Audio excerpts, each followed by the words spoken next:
Hi hello जय जगन्नाथ आसतु प्रस्तुत करिया गोटे हेल्थ कॉन्शियस नडिया वेजिटेबल पोड़ पिठा से मु नडिया सब करी रखी देइथिली एवं से सब अल्प टिके अरुआ चाउल मिसई ताको भल भाव में गोटे बेटर गोटे बनई देछि। देखो मु ग्राइंडर करी बाहर कर छलानी। देखो मु से बेटर टी भल भाव में गोळई नउछि।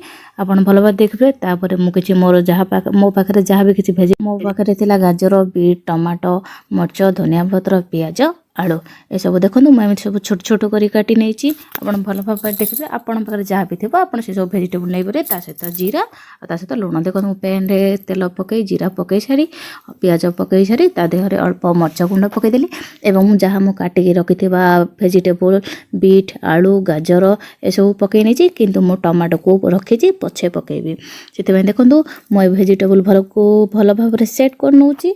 आप देखिए मुझे सबको सेट करनी किसी समय घोड़िया को रखी देछि। देखिए यही सब माने भेजिटेबल मैंने तार पानी छाड़ी देखिपे आप भल भाव में फ्राए कर नौची। आपड़ भी जहाँ भी रखिथे फ्राए करने तापर फ्राए कर सारापर देहरे टमाटो देदेवे। टमाटो दे सारी देहरे हलदी गुंड मर्च गुंड लुण आपड़ बेसी मसला जहाँ भी किसी आड करेंगे सहित किसी मु धनिया पत्र आड कर किसी समय घोड़िया रखी देछि। आपण देखिपे मोर ये भेजिटेबल माने भल भाव में सीझी जाइए। मुझे भल भाव में फ्राए कर नौची। आप भल भाव में मेश करने न चाहिए आप जमीटा सेमती को सेमती ही आपड़ बेटर मिसेबे। देखो मुझे भल भाव में मेश कर मोर जो नडिया बाटिकी रखी से बेटर ए भेजिटेबल फ्राए को भल भाव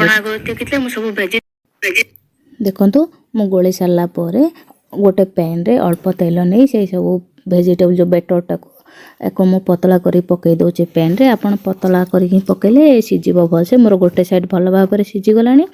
मुझे आर पट साइड को लेउटई देवी।